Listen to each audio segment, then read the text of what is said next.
Hi, everybody. I'm Brittany Lewis, a reporter here at Forbes. Joining me now is my Forbes colleague, reporter Matt Craig. Matt, thanks for coming on. Thank you for having me, Brittany. The Olympics are winding down, and you're reporting why a Wheaties box is as good as gold for Olympic athletes. So, talk about the value of appearing on the Breakfast of Champions box. Yeah, I think the biggest value is just the history, right? I know when I was, a kid walking through the grocery store, I remember seeing every athlete I could imagine on that box. That story is kind of true for every generation of athletes since. I mean, they had their first athlete on the box in 1934, and so yeah, one of the experts I talked to for this story said you just simply cannot buy that history and that legacy that Wheaties has. Every iconic American athlete, specifically American athletes that you can think of, has pretty much all appeared on that Wheaties box at one time or another. And so yeah, if you're on it now, there's an association with Michael Jordan's and Tiger Woods's, because it is still a pretty elite club. They've had 100, a little over 100 Olympians, and I don't know, maybe another 100 other athletes. So you're in a very, very small class with the best of the best. They've always associated with that. And so if you're an athlete, that's a very good association to have. And for some of the people that I talked to, that led to other endorsements and other opportunities. So yeah, it's a very wholesome endorsement to have, an association to have, and then also a historic one. I mean, it's nostalgia overload. I remember being little, and before an intramural game, my mom would say, "Eat your Wheaties." Hopefully, I would perform like an Olympian. I mean, it didn't really happen because here I am right now. But you actually talked to an Olympian. You talked to Caitlyn Jenner, who appeared on the Wheaties box. Can you talk to us a little bit about that conversation? Yeah, I had a very cool opportunity to talk to three people that were on the Wheaties box, but specifically with Caitlyn Jenner, that's kind of, I would say, the most iconic box from 1976, when Caitlyn Jenner was known as Bruce Jenner, of course, and won the decathlon, which is the event that gets the moniker of the world's greatest athlete, and Wheaties was still a very strong brand and known for their was known for their athlete endorsements, of course. But they really, really blew out the post Olympics endorsements with Bruce Jenner. They signed her to a 5-year deal, and it was TV commercials. It was touring around the country, to events to talk about health, and of course appearing on the box 3 different times. It was solidifying that relationship between here's the world's greatest athlete, here's the breakfast of champions, and in a lot of people's minds, from that older generation, they will always associate Bruce Jenner with the Wheaties box. And talking to Caitlyn now, that opportunity was kind of a proof of concept for other brands, and led to endorsements with Minolta cameras or Tropicana orange juice, and kind of cemented Jenner as a celebrity, not just an Olympic athlete, but someone that could be in commercials. And of course, over the years, Jenner was able to capitalize on that and become quite a celebrity in her own right. But I do think it all started, and she would say this, it all started with appearing on the Wheaties box. And she did say that to you, that it was by far out of everything I've done in my career, General Mills had the biggest impact. And as you're saying, being on a Wheaties box is almost like that domino effect. You're on the Wheaties box, and then in come more deals. Talk about that, not just with Caitlyn Jenner, but with other athletes as well. Yeah, so if you think about the first sponsors that come to an athlete, they're going to be brands that are right around your very specific thing. So it might be sports energy drinks, or a brand of athletic equipment, or something like that. Michaela Schifrin talked about to me about, like, hey, here's someone that is showcasing my face on the box in context, like people can see that I am a ski racer. She said like some other endorsements over the years, they put her in a nice dress and give her makeup and things like that, and she looks great. But this was like showing her in her athletic context, but out to like a mass audience. You're going to be on the shelves of a grocery store, and everyone who is athlete, non-athlete, is going to see that. I think as I get into my story, maybe less so now than in past generations, but it just increases your profile and the best of the best. And for Michaela Schifrin, for Misty May Trainer, the volleyball player who I also talked to, that led to other opportunities as kind of like a stamp of approval from one of the most well-known brands out there. Other brands were able to pick up on that and led to more deals and obviously more earnings that we care about on the Forbes side of things for these athletes. And a lot of them became household names after starting kind of with the springboard of General Mills and the Wheaties box. But in your story, you describe it as almost as a rite of passage for a top athlete. But you kind of hinted at just now that it almost doesn't have the same influence as it did back then. I mean, does it have this same effect on the culture now as it did in the 70s when then Bruce Jenner appeared on the box?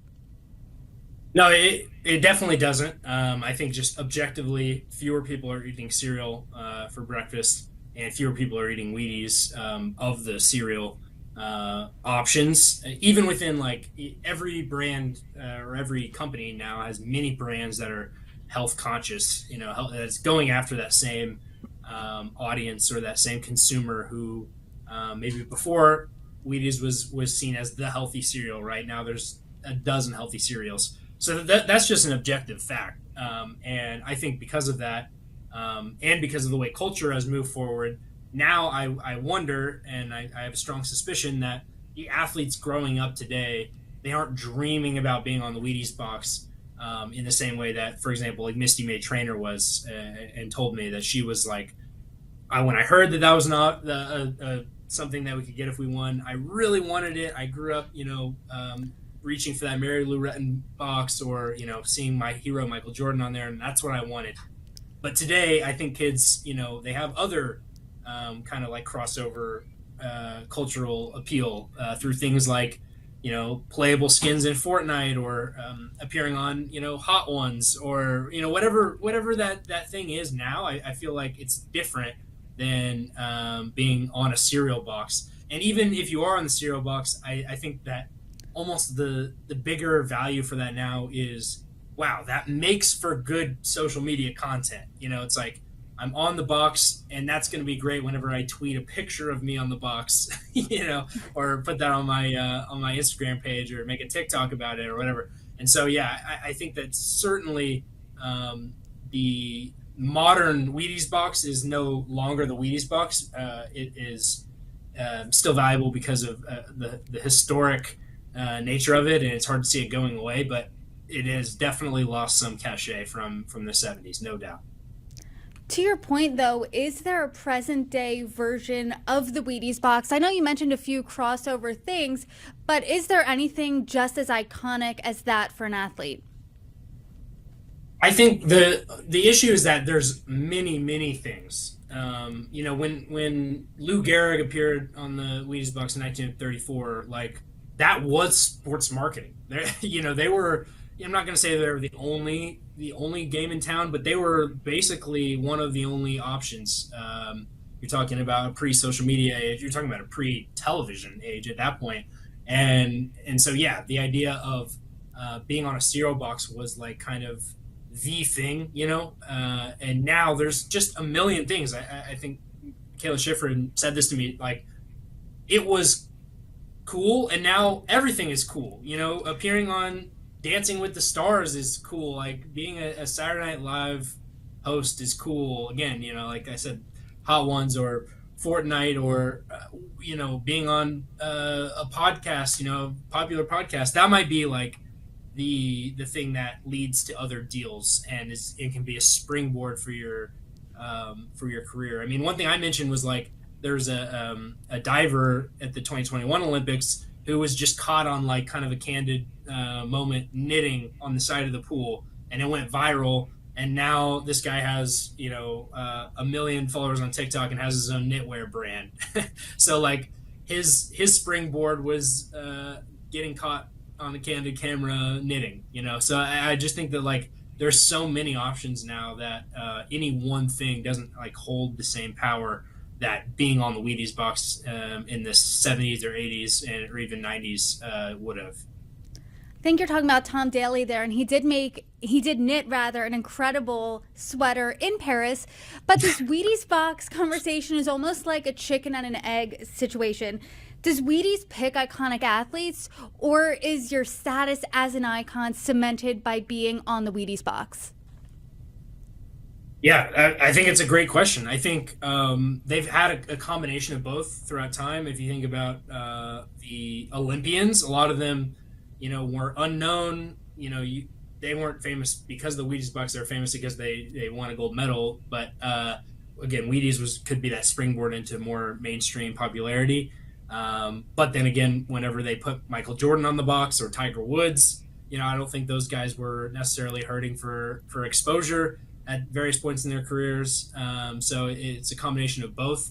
The real question that I have now is whether Wheaties needs the athletes more than the athletes need Wheaties. I think the athletes want Wheaties and they like Wheaties because they still grew up, being nostalgic for it. Last year's there was a JJ Watt and his brother TJ Watt were on the box, and they mentioned in the press release that it was like a dream that they had, since being a kid. So athletes still want to be on the box because of that nostalgia factor, but I think, Wheaties needs the athletes just as much because it is kind of impossible at this point to see, why General Mills would sell Wheaties were it not for the athletes on the cover. If athletes were suddenly to not want to appear, there's no real reason why Wheaties would exist otherwise.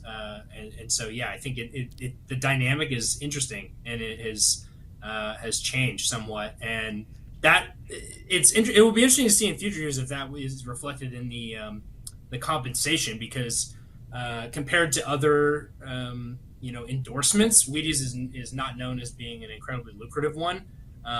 But maybe in future they will have to pay more because the power dynamic has shifted. I don't know. That's me speculating, but I do feel like the kind of big picture trends in that industry have changed. Talk about that a little bit for us.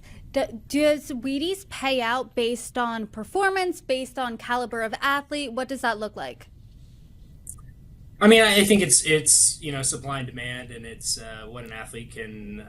I guess what an athlete would be willing to say no to in all circumstances. That's how these negotiations go. But yeah, Wheaties has always been known as not the highest or most lucrative paycheck.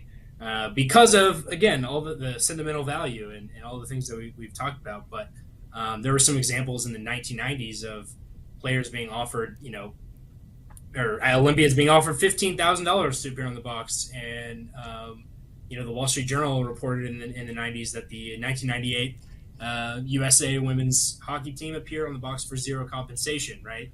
And so that, you think about, that was maybe like kind of the peak of, or one of the peaks of Wheaties box popularity.